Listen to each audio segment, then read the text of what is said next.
Halo kawan Demi Masa, kembali lagi bersama Demi Masa. Pada kesempatan kali ini, Demi Masa akan membahas tentang Nusantara yang dikatakan bahwasanya adalah tanah para nabi. Bagaimana kisahnya? Tidak usah berlama-lama lagi, langsung saja kita simak.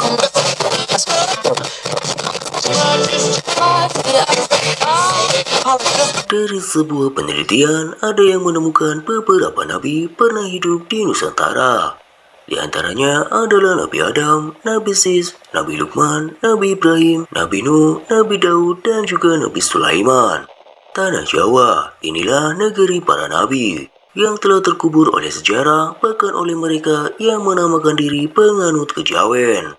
Dari hasil riset para peneliti, mereka menemukan bahwa situs Nabi Daud dan Nabi Sulaiman ada di Jawa Tengah, sedangkan situs Nabi Nuh ada di Jawa Timur, di mana di daerah ini terdapat kembaran Gunung Ararat di Turki, yaitu gunung tempat berlabuhnya perahu Nabi Nuh.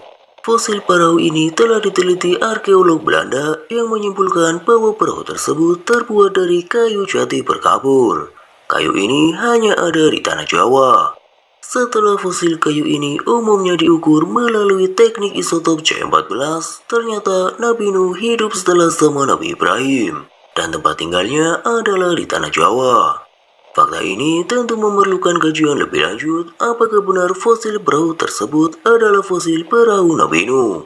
Dari sebuah majalah pernah memuat pernyataan Raphael Greenberg, seorang dosen di Universitas Tel Aviv.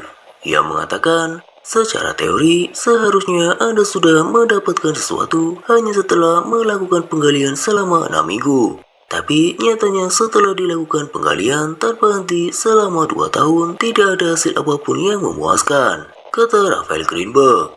Dalam beberapa tahun kebelakang, berbagai organisasi Yahudi ekstrim sudah mengepung kota Yerusalem untuk melakukan penggalian bawah tanah di sekitar dan bawah Masjid Al-Aqsa, termasuk organisasi Eilat yang juga fokus bekerja untuk mendirikan pemukiman imigran Yahudi di Yerusalem. Selain itu, juga lembaga Air David yang fokus melakukan penggalian di Silwan. Menurut Profesor Feinstein asal Israel yang juga merupakan seorang ilmuwan sejarah di Universitas Tel Aviv mengatakan, mereka yang melakukan penggalian bawah tanah di Yerusalem mencampur adukan antara agama dengan ilmu pengetahuan. Elit meyakini dogma agama bahwa ada peninggalan sejarah Daud di sana, tapi sampai sekarang tak pernah ditemukan, ungkapnya. Selain itu, Profesor Yoni Masarahi, juga pakar arkeologi Israel, mengatakan Ella tidak menemukan apapun dari penggalian. Bahkan sekedar pelang tulisan "Selamat datang di Istana Daud" itu juga tidak ditemukan. Mereka hanya mendasarkan keyakinan pada teks-teks yang dianggap suci oleh mereka sebagai panduan penggalian, ujarnya. Dari fakta-fakta ini, bisa saja kita simpulkan bahwa Bani Jawi atau suku-suku di Nusantara ini adalah Bani Israel yang tetap beriman kepada Nabi Musa dan mendiami tanah yang dijanjikan The Promised Land, yaitu benua Atlantis yang sekarang disebut Indonesia. Sedangkan Bani Israel yang berdiaspora ke seluruh dunia adalah mereka yang dikutuk oleh Allah karena mendustakan Nabi Musa alaihissalam. Adapun Bani Israel yang sekarang menjajah Palestina sebenarnya Yahudi produk rekayasa. Maksudnya di sini adalah Bani Israel dari suku ke-13, yaitu suku Khazar. Hasil kimpoi campur Bani Israel yang berdiaspora dengan penduduk lokal dan saat ini posisinya mayoritas. Klaim atas Yerusalem sebenarnya sebuah kekeliruan yang disengaja. Padahal Yerusalem, Temple of Solomon, dan tabut yang mereka cari selama ribuan tahun berada di tanah Jawa, yaitu Candi Borobudur dan Negeri Sleman di Yogyakarta.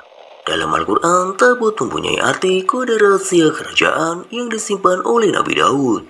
Saat ini, tabut tersebut sedang dibuka rahasianya melalui candi-candi yang dibangun sejak zaman Nabi Sulaiman, khususnya Candi Borobudur. Perlu diingat juga, sebenarnya kata candi berasal dari kata sandi yang memiliki arti kode rahasia.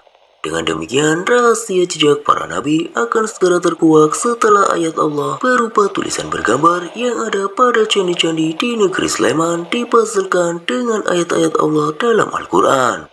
Sebagian besar umat muslim saat ini terkecoh oleh keyakinan bahwa Palestina adalah negeri yang diberkahi dan Yerusalem adalah kota suci Islam ketiga setelah Mekah dan juga Madinah. Hal ini karena umat Islam banyak terpengaruh hadis-hadis Israiliyat khususnya tentang Isra Miraj Nabi Muhammad Sallallahu Alaihi Wasallam. Perlu ekstra hati-hati dalam mengutip hadis tentang Isra Miraj, karena sebagian besar hadis palsu dan dibuat oleh kaum munafik dari kalangan Bani Israel. Para ahli hadis menyebutkan sebagai hadis Israiliyat, karena hadis-hadis inilah umat Islam di luar Palestina terseret dalam permusuhan dengan Israel dan menjadikan Yerusalem sebagai kota suci ketiga umat Islam. Isra Miraj, apa yang disebut Masjidil Aqsa, sebenarnya adalah gereja. Waktu itu Yerusalem masih dikuasai oleh Roma. Jika waktu itu dikatakan Nabi menjadi imam sholat berjamaah dengan para nabi, yang menjadi pertanyaan adalah sholat apakah gerangan. Sementara dalam hadis-hadis Israiliyat tersebut dikatakan Isra Mi'raj dalam rangka menjemput perintah sholat 5 waktu sebagai hasil transaksi antara Nabi dengan Allah Subhanahu wa Ta'ala dengan Nabi Musa sebagai konsultannya. Pertanyaan berikutnya adalah mengapa harus Nabi Musa yang menjadi rujukan Nabi Muhammad?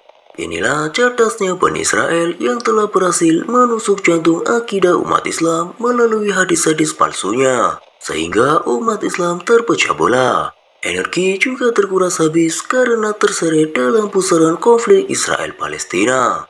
Sementara Bani Israel karena ketekunannya telah berhasil menguasai dunia melalui infiltrasi ke segenap lini kehidupan.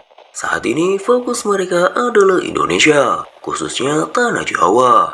Di dalam Al-Quran dikatakan bahwa ulama-ulama atau ilmuwan Bani Israel mengenal Al-Quran sebagaimana mereka mengenal anak-anaknya sendiri. Cobalah kita mengambil ibrah dari kemampuan Nabi Daud alaihissalam dalam teknologi peleburan besi dan manajemen pengelolaan gunung yang diwariskan di Tanah Jawa atau yang diduga adalah Atlantis, banyak meninggalkan bangunan-bangunan misteri semisal saja Candi Borobudur, piramida-piramida Mesir, dan piramida Aztec. Dalam peradaban ini, para pendirinya adalah 3 sosok yang luar biasa, yaitu Nabi Daud alaihissalam, Nabi Sulaiman alaihissalam, dan Ratu Bilqis yang masing-masing diberi kelebihan oleh Allah Subhanahu wa Ta'ala. Sampai saat ini, negeri kita adalah satu-satunya negeri yang paling banyak diwarisi gunung berapi dan deposit besi titanium tak terbatas. Yang terbesar ada di sepanjang pantai selatan Pulau Jawa. Meskipun demikian, akan tetapi sekarang ini banyak perusahaan-perusahaan skala dunia yang secara tersembunyi berafiliasi dengan Israel berlomba-lomba mengajukan izin untuk mendirikan pabrik peleburan besi titanium di pantai selatan Jawa. Sementara perusahaan-perusahaan besar lainnya yang sebagian besar juga milik orang Yahudi, baik Yahudi Eropa maupun Amerika, sudah malang melintang menguasai hajat hidup bangsa Indonesia. Demikianlah sedikit ulasan tentang Nusantara yang dikatakan adalah tanah para nabi. Bagaimana menurut Kamera Demi Masa? Jika Kamera Demi Masa memiliki pendapat yang tersendiri, tulis saja di kolom komentar. Sampai jumpa di kisah-kisah selanjutnya.